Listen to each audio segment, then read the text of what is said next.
لله في الآفاق آيات لعل أقلها هو ما إليه هداك.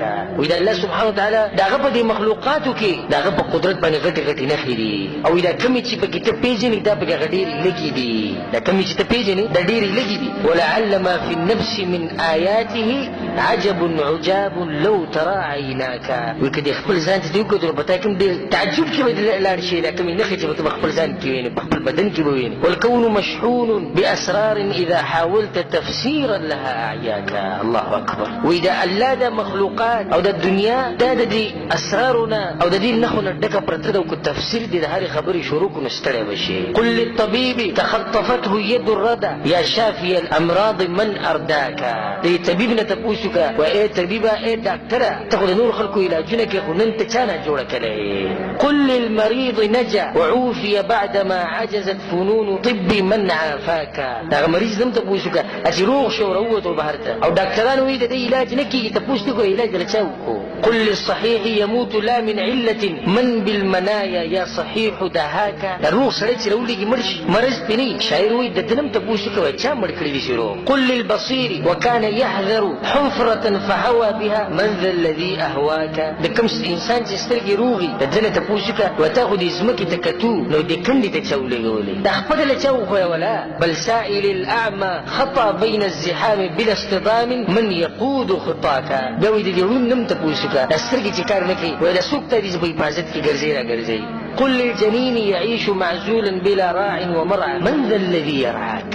اما يشم چې د مور په خېټه کې د دې تپوسوکه څوک یې نه ساتي، څوک یې نه ساتي، په انسانانو کې څوک نشي چې نه ساتي. من ذا الذي يرعاك وتا څوک ساتي. قل للوليد بكى وأجهش بالبكاء لدى الولادة من ذا الذي أبكاك. کله چې د ماشوم د مور د خېټې نه راوځي او نه کار څه کوي چغه وایي په جړه کې وایي د دې ماشوم نه تپوس کوي چا په جړه کړي په دغه ټینګه طاقت تعالی چا در کو د جړه. وإذا ترى الثعبان ينفث سمه فاسأله من ذا بالسموم حشاك.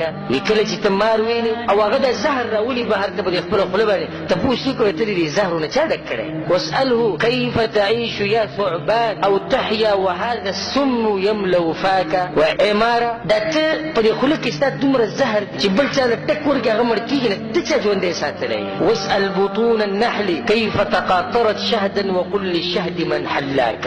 او د دې ګبین د دې مچو نم تپوس کوي چې دا ګبین څنګه راوځي تاسو نه، او بیا وایي د دې ګبین نه تپوس کوي چې ته چا پاک کړی او چا دې څه خوږ کړی. بل سائل اللبن المصفى كان بين دم وفرث من الذي صفاك. د دې پوی نه تپوس کوي ته چې څکي وایي د غوشانو او د وینې د منځ نه ته چا پاک راویستی. قل للهوى تحسه الأيدي ويخفى عن عيون الناس من أخفاك. د دې هوا نه تپوس کوي په دې لاسونو باندې خو لګي که نه دې هوا ته ووایه وایي ته چا د دې خلکو نه پټه ساتلې. قل للنبات يجف بعد تعهد ورعاية من بالجفاف رماك. د دې بوټي او د دې ونې نه تپوس وکړه چې څه وخت پورې خو دا ډېر ښکلې تازه چا وچ کړو، چا خراب کړو، چا ختم کړو. وإذا رأيت النبت في الصحراء يربو وحده فاسأله من أرباك.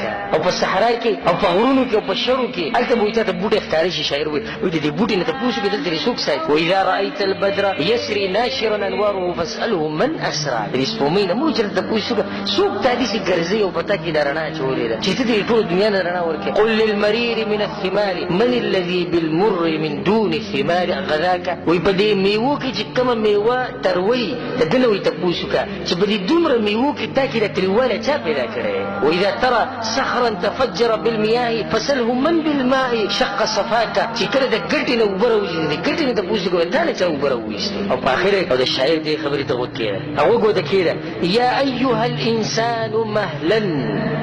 انسان لك صبر وکړه ما دې خبرې ته غوږ کېږده. ما الذي بالله جل جلاله أغراك. څه شي ته دې دومره غټ الله نه دوکه کړی، کوم شي ته دې دومره غټ الله نه اړولی، په څه شي کې ته مشغول شوی چې د الله نه هېر شوی دی.